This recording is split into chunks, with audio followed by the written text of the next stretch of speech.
Nós já falamos sobre a herança no JavaScript, tivemos uma aula sobre classes e funções construtoras, também falamos sobre a herança do prototype chain, e com isso já dá para entender um pouco, e até espero que você já saiba um pouco melhor como funciona o mundo do orientado a objetos a essa altura do curso. Então nessa aula vamos focar mais em polimorfismo. Mas o que é o polimorfismo? É algo muito comum em programação orientada a objetos, e é a habilidade de chamar o mesmo método em diferentes objetos. Então, no caso das nossas classes, é eu ter uma classe que tem um certo método, criar uma nova classe que vai herdar essa classe com o método, e a partir dessa nova classe, poder usar o método que já está na classe pai, sem precisar escrever esse método novamente na classe filho. Como, por exemplo, eu tenho uma classe mamífero, sei que esse mamífero emite um som. Teria por que eu ter um método emitir som no mamífero e também uma classe que vai herdar esse mamífero?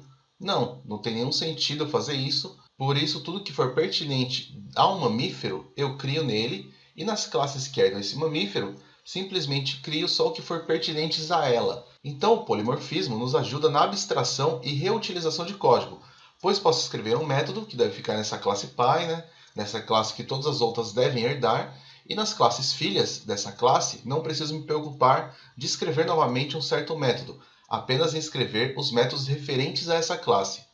Vamos mostrar na prática aqui, então. Eu vou criar aqui uma classe simples, que vai se chamar forma. Então, class forma, que de forma geométrica, vai ter um método desenhar. E esse método aqui, a única coisa que ela faz é dar um console.log de eu sou uma forma. Assim. Depois nós vamos criar uma classe triângulo, que a única coisa que essa classe deve fazer é estender a classe forma para herdar o método desenhar dela.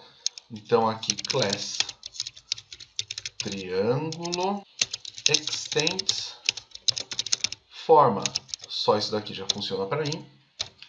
E antes de demonstrar, eu já quero aproveitar para falar sobre um novo conceito aqui, que é o de sobrescrever. Eu vou criar um método círculo, que além de estender a classe forma, vai ter novamente o método desenhar. Isso se chama sobrescrever, pois apesar de já ter o método herdado na classe forma, estamos escrevendo ele novamente de uma forma diferente, sobrescrevendo o método herdado. Eu sei que isso vai um pouco contra o que eu acabei de falar do polimorfismo, que não faz sentido eu ter esse mesmo método duas vezes, mas pode ser que de alguma forma você queira que uma outra classe que está herdando essa classe pai tenha o mesmo método, mas ela vai ter alguma coisinha diferente ali, alguma particularidade dele para essa classe que você precisa alterar e reescrever esse método. Eu posso até, na verdade, só copiar aqui para ficar um pouco mais fácil, já que o método vai ser o mesmo, Só que eu vou chamar de círculo.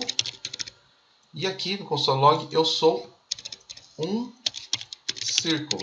Dessa forma aqui. E para finalizar, eu só preciso que a minha classe círculo estenda a minha classe forma.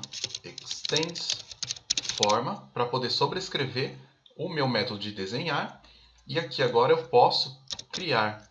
E agora que eu posso criar uma instância das minhas formas, eu vou criar um array com elas. Então const formas é igual a um novo array de new forma, new triângulo e new círculo, dessa forma aqui. E agora o que eu posso fazer? Eu posso só iterar pelas formas, então formas.forEach, e por cada forma que eu tenho aqui dentro, eu vou dar um forma.desenhar. Agora se eu rodar aqui, eu sou uma forma que o triângulo herdou da minha classe de forma, e eu sou um círculo, que a minha classe círculo sobrescreveu o herdado da minha classe forma. Então, com isso, nós temos aqui polimorfismo e sobrescrita de métodos herdados de uma classe pai.